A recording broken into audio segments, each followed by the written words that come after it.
Bienvenue à l'émission Crois-tu? Notre invité d'aujourd'hui, aimé des membres de sa famille, à son enfance, il vit une grande inquiétude face à la mort. Et à son adolescence, une grande soif de justice. À l'âge de 15 ans, il est confronté au message de l'Évangile, ce qui suscite un grand combat intérieur. Chers amis, j'ai le plaisir de vous présenter M. François Fréchette. François, bienvenue à l'émission Crois-tu? Bonjour, cher Régent Joly. Ouais. Il y a des décennies qu'on se connaît. Ben oui, c'est ça, on est des vieux joueurs. Oui, mais j'aimerais surtout entendre ton histoire là, depuis ton enfance. Ben écoute, je suis né, comme tu l'as dit en intro, là, dans une famille très classique québécoise. Pas une enfance malheureuse du tout. Mes parents, j'avais pas peur que mes parents se séparent, par exemple. Tu sais, je vivais une belle sécurité. Puis en plus, j'étais le plus jeune chez nous. Alors, j'avais toute une famille là, devant moi qui me précédait. Fait que c'était très bien. J'étais heureux. Mes parents avaient un foyer très accueillant. Tu sais, ma mère, mon père aimait à dire que c'était comme un piano, ça se déménageait pas facilement. Par contre, elle était super accueillante. Et puis, il y avait tout le temps de la visite chez nous, des cousins, et la grand-mère qui restait juste en haut de chez nous. Tu sais, c'est un feu roulant là, qui avait. Tu sais, mes Alors, parents étaient l'ambiance de très famille y accueillants. était, puis sur la rive sud de Québec, ça se passait, ça Ouais, se à déroulait. Charny, sur la rive sud de Québec, Oui. c'est là que j'ai été élevé. Et puis, malgré tout, j'étais troublé face à l'éternité dès mon jeune âge. Comme tu l'as aussi bien dit dans l'intro. Il y a un verset qui dit, Dieu a mis dans le cœur de l'homme la pensée de l'éternité. Puis moi, je ne connaissais pas ce verset-là, hein, mais c'est une réalité que je vivais. Mhm. Et puis, deux, trois petites anecdotes que je peux raconter vitement, c'est que la première chose, c'est mon grand-père qui restait, comme je viens de dire, au-dessus de la maison de mes parents, c'est une maison revenue. Là, tu sais, j'avais un loyer en haut, puis nous, on habitait en bas. Et puis, mon grand-père est décédé lorsque moi, j'avais 10 ans. Et c'était la première fois que j'étais confronté à la mort, mais de quelqu'un que je connaissais. Tu sais, j'avais déjà vu des gens qui étaient morts, mais là, c'était plus spécial parce que c'était le grand-père. C'est pas parce que je le connaissais beaucoup, il n'était pas si proche que ça de moi, mais là, j'ai posé la question, il est où grand-papa? Hmm. Et puis, on n'a pas été capable de me répondre. Ben oui, on me répondait. On disait, ben, il est au ciel, tu sais, mais Ouais. je sentais un peu, je sentais peu de conviction, OK, pour Ouais. être honnête. Puis quand j'assistais à la cérémonie, la funéraille, ah ben là, ils m'ont convaincu qu'ils ne savaient pas où y allait personne. Hmm. Fait que ça m'a vraiment pas aidé, tu sais, ça m'a comme mis une pensée là, un peu encore plus forte, tu sais, ça l'a pas du tout soulagé mon problème. Et j'étais tellement interpellé par l'éternité, ce qu'il y a après la mort, c'est que j'ai même eu des drôles d'idées à un moment donné, comme ben, si je devenais pape, ça a l'air tu sais, un peu fou, là, mais je m'étais dit dans ma petite tête de peut-être 7 8 ans, si je devenais pape, ben, j'aurais peut-être plus de chances d'aller au ciel, tu sais, parce que c'était ce que je pensais, moi, de ces gens-là. Hein. Alors, ça te donne une idée un peu que je cherchais des solutions, mais je n'avais pas beaucoup trouvé, tu sais. Et puis, vers un peu début de l'adolescence, à peine, peut-être j'avais 11 12 ans, j'avais dit des gros mots. Je ne sais pas si j'avais même sacré, mais en tout cas, c'était pas très beau ce que j'avais dit. Puis un copain, écoute, je me rappelle exactement où j'étais dans la rue en face de telle maison. Et là, il me dit, je vais citer qu'est-ce qu'il m'a dit. Fréchette, est-ce que tu penses que si tu craches en l'air, que ça ne tombera jamais dessus? Écoute, si Dieu avait ouvert le ciel pour me dire ça, là, ça n'aurait pas été plus clair. J'ai Hmm. été comme frappé là, dans ma conscience de petit gars, dire, écoute, là, c'est sûr qu'un jour, là, je vais rencontrer mon Créateur, puis je vais devoir rendre compte pour ma Hmm. vie. Le temps a passé, ça n'a pas rien changé, ça a continué.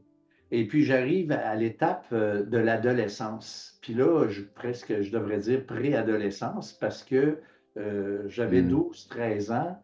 Et puis là, j'ai fait un coup assez grave, une folie en fait, c'est vraiment une folie. Et puis je me suis ramassé en cours juvénile à l'âge de 12 ans. Et là, je me rappelle, moi, je veux dire, ça a été marquant. Tu sais, la police était venue chez nous pour expliquer à mes parents qu'est-ce que j'avais fait. Et puis là, passé en cours, j'ai été là-bas en cours avec dans l'auto de police, assis en arrière. Ah, écoute, tu sais, là, j'étais mal parti. Puis, tu sais, moi, ma mère a toujours dit que j'étais un bon petit gars, mais je pense qu'à ce moment-là, elle s'est aperçue que le Hmm. petit gars, il n'était pas si bon que ça. Puis moi non plus, d'ailleurs, j'ai réalisé que j'étais un peu fou, là, tu sais, je veux dire, j'étais un pécheur. Alors, et c'est ça un peu qui est arrivé. Puis, je vais conter une petite anecdote qui est arrivée, c'est que un jour, on avait oublié de rentrer. En fait, on avait décidé de ne pas rentrer chez nous. On avait des projets, les petits gars. Là, j'ai peut-être 14 ans, tu sais. Et puis, on est rentré à 4 heures du matin. Et là, moi, je pensais être capable de rentrer chez moi simplement incognito. Puis, tu sais, ma mère, elle me demandera demain quelle heure j'ai rentré, mais non. Ma mère, elle m'attendait dans la chaise berceuse, tu vois, dans la fenêtre. Puis là, quand je suis rentré, ben, j'ai été obligé de la confronter, pas de la confronter, mais tu sais, de la Y croiser, faire face, en tout cas, ben, y oui. faire face, c'est ça. Et là, qu'est-ce qui est arrivé, c'est que, tu sais, ma mère, elle disait tout le temps, c'est une petite parole québécoise, là, arrête un peu. Ça voulait dire arrête un peu. Ça, quand ma mère disait ça, là, c'était sérieux. Puis Tu là, avais passé les bornes, là, toi, là. oui, oui, oui, c'est clair. Fait que là, moi, quand je rentre à 4 heures du matin, tu comprends que je m'attends à ça. Hmm. Mais sais-tu qu'est-ce qu'elle a fait? Elle n'a rien dit. Elle s'est levée, puis moi, j'ai rien dit non plus. Je suis rentré dans ma chambre. Elle s'est levée, puis elle a été se coucher. Mais il y a un message que j'ai entendu dans le silence de ses paroles. Je t'aime, mon gars, mais tu me fais de la peine. Hmm. Tu comprends? Tu sais, c'était un message d'amour de ma mère. Puis là, j'ai réalisé à quel point j'avais vraiment fait de la peine. Tu sais, ça, c'était épouvantable. Cher François, on va prendre une courte pause à l'instant. Et puis, on retient ça, que le Parfait. comportement de ta maman là, est venu Il m'a toucher le marqué. cœur de son garçon, de Ouais, son ouais. enfant. Hum. La suite après la pause. Le voici, ce merveilleux cadeau. Nous vous offrons un livret d'environ 20 pages. Il porte le titre Passeport pour le ciel. Très bien illustré, un enfant pourrait le saisir et comprendre la portée du message. Nous vous l'offrons tout à fait gratuitement, sans aucun déplacement. Vous pouvez nous appeler ou visiter notre site croatu.ca pour en faire la demande.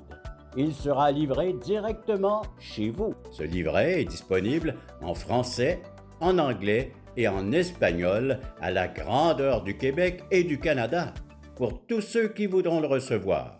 Il vous expliquera comment obtenir un passeport pour entrer au ciel, et cela pour l'éternité.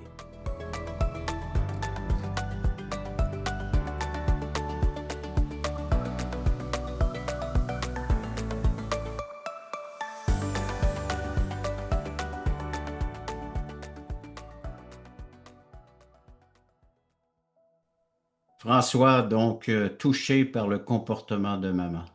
Oui.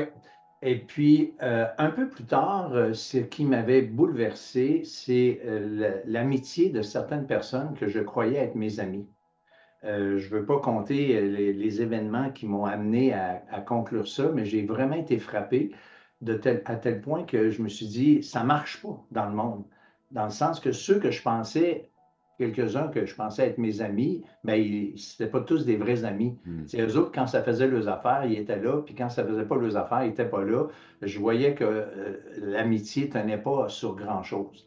Alors, cette soif de justice, même si j'étais jeune, tu sais, il y avait la guerre au Vietnam, j'aime à dire, ça ne me dérangeait pas. Tu sais, dans le sens, j'étais pas connecté avec cette réalité-là. Mais ma petite réalité à moi, égoïste, de petit garçon, mais j'ai été déçu de ça. Ton monde à Alors, toi. oui, ben oui, c'est ça. Tu sais, écoute, tu n'as pas des horizons très Non. larges là, quand tu as 14-15 ans. Tu sais. Alors, c'est en 1973 qu'il s'est passé quelque chose de spécial. C'est que j'ai un ami qui s'est intéressé à l'Évangile, je vais le dire de même, et puis il m'avait amené dans un restaurant où le gars, lui, le restaurant, c'était une petite pizzeria comme ça, là, fond de, je ne sais pas trop comment dire ça, mais c'était pas le gros commerce de la mort, là. C'était une Petit petite usine casse-croûte. travailleuse. Oui, tu sais, c'est une petite affaire. Mais lui, ce gars-là, il avait ouvert ça parce qu'il avait à cœur de prêcher l'Évangile. Je sais que tu le connais, il s'appelle Yves Oui, Pétel. oui. Et puis, là, il m'amène là, le gars, et puis là, je suis confronté avec le message de l'Évangile tel que je le retrouve, qu'on le retrouve dans la Bible. Ouais.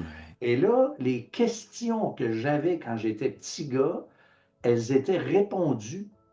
Alors là, ça m'a vraiment comme interpellé. Puis là, moi, j'avais envie de dire oui, oui, oui, oui, tu sais, je suis très intéressé.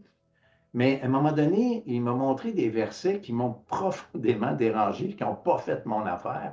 Entre autres, dans Matthieu 16, tu sais, ça dit, si quelqu'un veut venir après moi, qu'il se charge de sa croix et qu'il me suive.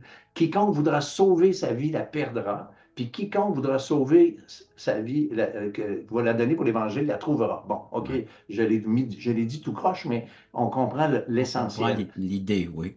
Et puis là, écoute ça, ce texte-là m'a dérangé. Tu sais, là, je me suis dit, wow, t'as un peu, là, moi, là, je veux vivre ma vie, là. Tu sais, je veux dire, j'avais des projets, j'avais des idées. C'était pas toutes des bonnes idées, là, mais Oui. j'avais des idées. Et là, j'ai compris que si je me tourne vers Dieu pour prendre, à être avec lui, là, Hmm. bien, ça implique un renoncement à d'autres choses. Ouais. Et ça a créé en moi un combat. Un combat qui a Hmm. duré des mois. En fait, je pense qu'on peut parler de 2 mois et demi à peu près, là, depuis mai, fin mai, début mai, là, jusqu'au 15 euh, août de 1973. C'est précis. Mais il faut se Ah oui, rappeler que tu as à peine 15 ans. c'est ça, tu sais, parce que Ouais. moi, j'ai eu mes 16 ans en septembre qui OK. suit. Hmm. Alors, j'étais à la fin de mes 15 ans. Ouais. Alors, tu comprends que ce tourment que j'avais, Ouais. je dis souvent, c'est comme si c'était le Christ qui me poursuivait, mais Hmm. pas un Christ qui me poursuit avec un bat de baseball, un Christ qui me poursuit avec des mains ouvertes. Hmm. Et puis, justement, tu sais, quand j'ai compté tantôt l'affaire de ma mère, Ouais. je me suis retrouvé à un moment donné, j'étais assis avec des amis dans un genre de party de chalet, là, et puis là, il y avait une croix qui était là, puis là, j'ai vu la croix, puis je suis parti à pleurer devant mes amis, puis les gars me demandaient qu'est-ce que t'as, François, parce que, tu sais, là, j'étais au milieu du combat, là. Tu sais, moi, là, il n'y avait plus rien que ça qui comptait, là, tu sais. Et puis là, j'ai compris exactement le même message que ma mère, le Hmm. message silencieux de ma mère qui disait, je t'aime, puis je veux que tu changes, je suis triste que tu sois comme ça. Et ce message-là, là, de voir la Ouais. croix, là, qui est affichée au mur, bien, ça m'a fait cet effet-là. C'est pour ça que j'ai pleuré. Hmm. Le Et même message que je t'aime, exact. hein, que je Pour ça que t'aime. c'est ça, c'est pour ça que j'ai Ouais. raconté l'histoire de ma mère, parce que Oui, c'est oui. ça que Un ça beau l'a lien à donné. faire là avec, oui, Ben ça. oui, c'est Ouais. ça. Alors, tu comprends que là, à partir de ce moment-là, le trouble, là, c'est comme si j'étais sur une clôture qui se dédoublait, là. Puis Hmm. plus que j'avançais, plus que je savais que je devais prendre une décision. Mais là, je commençais à avoir peur de tomber pas du côté que je voulais. Tu sais, autrement dit, j'étais mieux de me jeter moi-même du côté que je Hmm. voulais avant que je sois en déséquilibre Ouais. mental, ou je ne sais pas trop Oui. comment dire, pour prendre ma décision. Et c'est au milieu d'août, je ne dis pas la date exacte, pour de vrai, j'ai dit le 15, mais peut-être le 17, c'est peut-être le 14, 11, c'est pas Peu important. importe, Mais c'est je me surtout que rappelle, l'événement soit fait et vécu. oui, mais Hein? c'est ça, puis ça, je m'en rappelle très Oui. bien qu'est-ce qui s'est passé. Et j'ai crié à Dieu cette fois-là pour dire, Seigneur, c'est correct, je te donne ma vie. Oui. Prends mes clés, prends l'image que tu veux, là, tu sais, mais Oui. j'ai vraiment donné ma vie au Seigneur. Mais là, j'avais une joie merveilleuse dans mon cœur parce que le fardeau de la décision était parti. Mais je n'avais pas tout compris. Il y avait quelque chose que je n'avais pas compris, que tout le monde, même quelqu'un religieux dans un bon catholique, par exemple, comprend très bien, mais moi, je n'avais pas saisi la vérité suivante.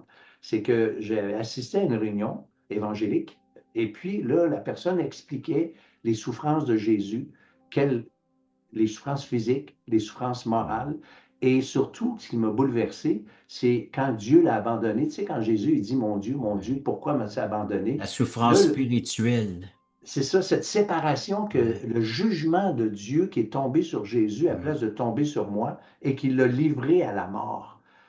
Et là, quand je suis sorti de cette réunion-là, je me rappelle, je me suis dit, hey, mais hey, ça, c'est important. C'est comme l'image que j'ai, c'est le gars qui part à la pêche. Il a tout, tout, tout, sauf qu'il réalise en arrivant qu'il a oublié sa canne à pêche. Ah, mais c'était l'essentiel. Ouais. Alors, l'essentiel pour moi, Mm. donner ma vie, c'était un gros morceau pour moi à livrer, mais croire que Jésus a pris sur la croix mes péchés et que sur cette base-là, il me donne la vie éternelle, il me pardonne mes péchés. Écoute, là, ça a été la merveille des merveilles. C'est ça mon témoignage. La grande révélation. Et François, Ah, on a une c'est courte tellement pause à ce merveilleux. moment-ci. On va OK. prendre une courte pause, puis on revient avec la suite. Qu'arrive-t-il après avoir reconnu, avoir eu cette révélation que le Christ est mort pour nos péchés, pour mes péchés, de façon très personnelle? La Ouais. suite après la pause. Le samedi 11h30, Crois-tu vous invite à regarder les témoignages vivants et percutants qui nous ramènent à l'essentiel. Nos invités vous dévoileront comment le Seigneur est entré dans leur vie.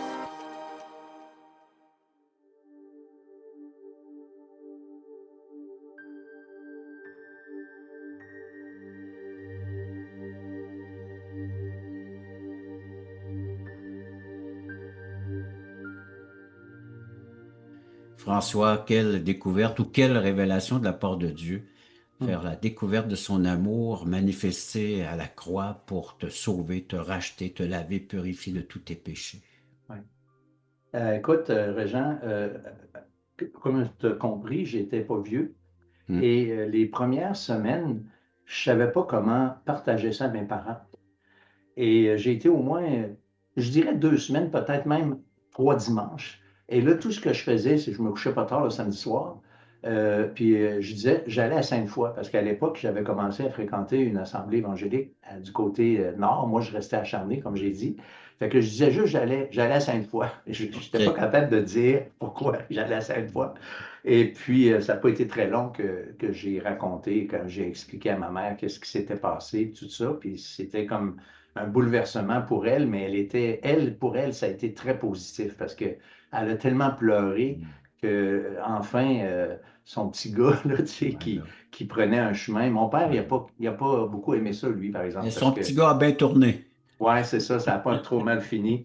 Et puis, ma grand-mère qui habitait chez nous à ce moment-là, parce était vieillissante, puis elle avait déménagé chez nous. Et puis, elle m'a vu aller, puis moi, comme j'ai dit au début, j'ai même pas parlé. Mais là, elle demande à ma mère, puis ça, je l'ai su après, forcément, elle demande à ma mère, qu'est-ce qui est arrivé à François? Elle dit, il va au-devant de toi pour te rendre les services, il est tellement rendu poli, respectueux. Elle, j'ai rien dit, mais elle avait vu le changement. Mais moi, j'aime à dire que ce changement-là, il n'y avait pas personne qui m'avait dit, là, tu es devenu chrétien, on va te donner une feuille, là, puis tu vas voir toutes les choses que Oui. tu dois faire, puis toutes les choses que tu ne dois pas faire. J'ai jamais eu de feuille, moi. C'est le Saint-Esprit qui vient habiter dans le cœur du croyant, qui fait que c'est un changement profond. Mon beau-père aimait à dire, quand tu te convertis, ton chien devrait s'en apercevoir. Tu sais. Fait que, tu sais, tu comprends que le changement était évident. Et j'aime à dire aussi, Régent, j'avais beaucoup d'amis. Ben, il y en avait des faux là-dedans, mais comme j'ai Ouais. expliqué tantôt, mais j'avais quand même des amis. Et puis, sais-tu combien d'amis j'ai dû quitter parce que j'ai décidé de suivre le Seigneur? Non. Aucun. Eux autres, ils m'ont tout abandonné parce que je partais dans une direction qui n'avait pas envie de venir avec moi, ces gens-là. Avec tout le respect que certains Oui. m'ont donné, malgré tout, mais j'ai gardé aucun ami, sauf un avec lequel j'ai eu une relation privilégiée au fil des années, mais lui a été tué dans un accident d'auto et lui avait été aussi confronté au même message que moi. Ah oui. Je me rappelle, ce gars-là, il avait pleuré avec moi dans l'auto tellement qu'il était bouleversé par l'Évangile en même temps que moi. Mais moi, j'ai pris une décision différente de la sienne. Lui, il m'avait dit, je veux vivre ma vie. Ça a duré jusqu'à 21 ans. J'ai tellement pleuré quand j'ai entendu qu'il avait été tué. Il est où? Il est où? Tu comprends-tu? C'est ça que je me suis posé, mais avec, je sais maintenant les possibilités. Là. Je ne sais pas il est Mais où, comme mais tu je nous l'as sais, dit, face à l'Évangile, il y a deux choix. il y a deux Toi, tu as choix. fait un choix et lui a fait un autre choix. Oui, c'est ça. J'espère que peut-être qu'à la dernière Oui, oui, minute, il a depuis, changé de choix, exact, là, c'est mais ça. bon, Mais ce moment précis que tu ouais, nous racontes, il avait fait son c'est choix. ça. Alors, d'autres choses qui ont été profondément, des grands changements en fait que j'ai eus, là, c'est que j'ai eu une assurance et une certitude de mon destin éternel. OK? Bien sûr, le ménage s'est fait dans ma vie d'une façon, je vais dire instantanée. OK? Mm. C'est pas compliqué, là. Quand je dis instantané, écoute, ça a été un U-turn, là, tu sais, comme on Oui, dit, oui, complet, puis rapide. Tu sais, j'ai coupé les ponts derrière moi, littéralement. Là, tu sais, je ne veux pas dire tout ce que j'ai fait, mais quand tu dis couper les ponts, là, oui. ça veut dire que je ne pouvais plus revenir en arrière parce que j'avais fait vraiment des décisions qui n'étaient pas, on ne pouvait pas revenir sur ces décisions-là. Et puis, dès le début de ma jeune vie chrétienne, ben, tu sais, j'étais très, très fidèle à l'Église locale. Dans le temps, il y avait 3 réunions par semaine, il y avait des groupes de jeunes, puis je me tenais avec des chrétiens. Tu sais, ma vie a été, c'était tellement merveilleux, tu sais, c'était bon, En train de c'était tisser des génial. nouveaux liens, des nouvelles Ben oui. amitiés. Et puis, j'ai eu vite, après 8, 10 ans de vie chrétienne, une vision pour mon beau-père qui était à Sainte-Foy, et puis moi, ben, celui qui est devenu mon beau-père, là, mais à Oui. l'époque, il ne l'était pas. Il me disait peut-être qu'un jour, il y aura quelque chose sur la Rive-Sud en parlant d'une assemblée. Et ça, c'est Hmm. resté dans mon cœur avec quelques copains. Et on a démarré une assemblée en 1983 dans laquelle je suis toujours, l'Assemblée évangélique de la Rive-Sud euh, dans le secteur Saint-Jean-Chrysostome de la ville Oui. de Lévis. Et puis, je suis impliqué là. Et en 1995, le Seigneur m'a fait un appel particulier où j'ai quitté mon emploi. Moi, j'étais gérant d'un PFK depuis une vingtaine d'années. Et j'ai quitté mon emploi pour me servir le Seigneur à temps plein Hmm. et pour l'Assemblée et pour...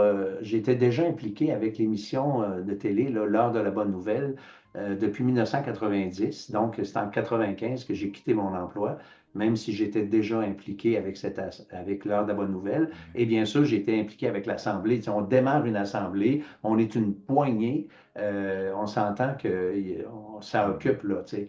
Et puis, ma femme, Louise, elle a été d'un grand support pendant toute ma vie pour que je puisse être impliqué là-dedans. J'ai quand même eu 4 enfants. Et puis, des fois, je me dis, s'ils sont bien élevés, j'ai comme l'impression que c'est pas bien ben de ma faute, là, tu sais, dans le sens que, tu sais, Oui. elle a vraiment sacrifié beaucoup Oui. pour m'épauler là, Hmm. dans ce que j'ai fait. Hmm. Alors, c'est un peu ça. J'ai été impliqué aussi dans un camp pendant une trentaine Oui. d'années comme Oui. directeur de période, un camp au Oui. nord de Hmm. Chicoutimi. Alors, c'est ça. Puis je suis toujours là, maintenant, je suis plus impliqué avec le camp, mais avec l'Assemblée. Puis avec l'Heure de la Bonne Nouvelle, j'ai techniquement enregistré mes dernières émissions en juin Ah dernier, oui? mais je continue de travailler avec l'équipe Ah. parce qu'on a une Hmm. belle équipe, une bonne équipe qui fait le travail. Alors, on est content Alors, avec ça. François, tu as quitté la recette miracle du PFK Ouais, pour une autre recette bien plus miraculeuse encore qui transforme des vies. c'est Et tu la clair. partages, cette recette-là, puis après la pause, quelques minutes pour que tu puisses nous présenter la recette miracle de comment un pécheur peut être sauvé et avoir une assurance d'une place au ciel. C'est Après la bon. pause. Vous rappelez-vous du temps où vous étiez dans ce monde totalement perdu, quand Dieu vous cherchait? Vous souvenez-vous de la joie ressentie au moment où vous êtes passé de l'ombre à la lumière? Quand votre raison de vivre par l'amour de Dieu est devenue claire? Allons, levons les yeux, montons sur la montagne pour conquérir. À la gloire de Dieu et au salut des âmes perdues, il est temps de célébrer notre foi.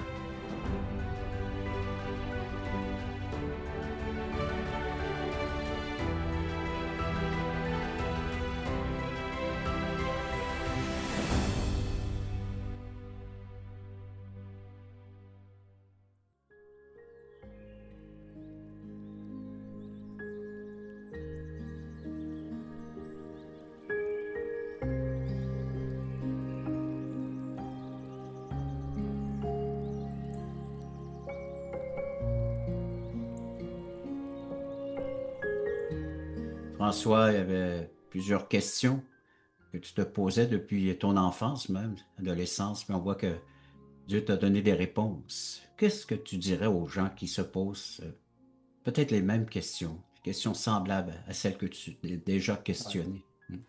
Ben, écoute, Régent, puis vous qui m'écoutez, j'aimerais ça vous dire que peut-être vous vous posez ces questions-là, et Hmm. comme beaucoup, vous avez la conviction qu'il n'y a pas de réponse. On ne peut pas savoir. Mais ça, c'est une erreur. La Bible dit qu'on peut Hmm. savoir, la Bible dit qu'on doit savoir. Il y a un beau verset dans l'épître de Jean, 1 Jean 5,13 qui dit Je vous ai dit ces choses afin que vous sachiez que vous avez la vie éternelle, vous qui croyez au nom du Fils de Dieu, que vous avez la vie éternelle. Alors, ce que j'ai vécu, l'appel que j'ai entendu de Dieu, c'est parce qu'on me l'a présenté comme exactement vous l'entendez aujourd'hui, comme le témoignage que je vous ai apporté vous le dit aussi. Alors, c'est dans la Bible, en lisant la Bible, en écoutant ce que la Bible nous dit, qu'on peut avoir la réponse. Et l'Évangile, c'est une invitation. Chacun d'entre nous, on doit être interpellé par le message de l'Évangile. Si vous l'écoutez, si vous l'entendez, bien, il va falloir que vous répondiez à ce message. Ne pas l'écouter, ne pas vouloir l'entendre, c'est le refuser. Mais si vous voulez l'entendre, si vous voulez l'écouter, vous pouvez, vous aussi, là où vous êtes, vous tourner vers Dieu et dire, Seigneur, écoute, toute ma vie, j'ai vécu indépendant de toi. La place que tu avais dans ma vie, c'était juste quand ça faisait mon affaire. Alors moi, maintenant, Seigneur, là, j'aimerais ça te donner ma vie, moi aussi. J'aimerais ça que tu me sauves, que tu pardonnes mes péchés et que, oui, Seigneur, je veux, comme François, comme Régent, comme ceux de l'équipe de Croix-Dessus, je veux avoir la vie éternelle, puis je veux vivre pour toi, puis je suis tanné de voir cette injustice dans le monde. Ça marche pas, ça marche pas. Il n'y a pas de vrai bonheur. On court après notre queue toute la journée. On travaille comme des bons pour faire quoi? Avoir une épitaphe de luxe au cimetière. Mais la vie avec Dieu, ça commence à la sortie du cimetière. Alors, c'est à vous de répondre à cette question. Merci beaucoup, François. Puis s'il n'y avait pas une portion des Écritures, un Nouveau Testament et même un Évangile de Jean, ça nous ferait plaisir de vous le donner tout à fait gratuitement. Venez nous visiter à croixtu.ca, à notre plateforme. Il y a des études bibliques tous les mardis soirs, 19h Québec, 20h Nouveau-Brunswick, avec M. Michel Nadeau.